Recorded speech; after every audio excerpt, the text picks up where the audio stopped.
আপনার একটা পর্যায়ে এসছেন, কোনো সন্দেহ নেই দুজনের কোয়ালিটি, তাহলে তো আপনার আগেই যেহেতু এতটুকু এসছেন, আমরা দুজনকেই আনুষ্ঠানিকভাবে ঘোষণা করছি দুজনের জন্যই বিজয়ী। শেষে আমরা করতালি সম্মানিত উপস্থিতি, আপনার এই খেলার জন্য আমার ভাই আমরা অনেক কষ্ট করেছি, খেলা থেকে প্রশিক্ষণ দেওয়া, ওদেরকে আনা, ওদেরকে নেওয়া, ওদের খাওয়া দাওয়ার ব্যবস্থা করা, ওনার বডি ফিটনেস করা, বিভিন্ন ফান্ড ক্রিয়েট করা এবং চমৎকার ওনারা আয়োজন করেছে, ওনারা সহযোগিতা করেছে।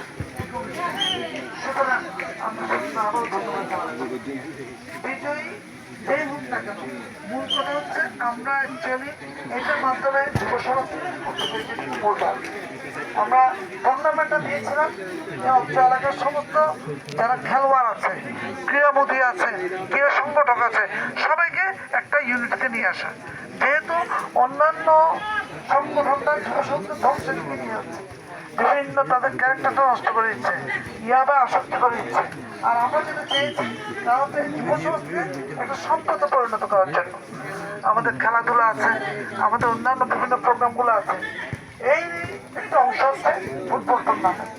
সুতরাং এই ফুটবল টুর্নামেন্ট দিয়ে আমরা যেরকম আপনাদেরকে একত্রিত করতে পেরেছি, আমরা চাই যুব সমাজদেরকেও আপনার প্লেয়ারদেরকেও আপনারা ইয়াং জেনারেশনদেরকে আপনারা ওদেরকে পরিচর্যাতে রাখবেন খেলাধুলার মাধ্যমে, বিভিন্ন সংস্কৃতির মাধ্যমে, বিভিন্ন সাহিত্যের মাধ্যমে, বিভিন্ন কম্পিটিশনের মাধ্যমে।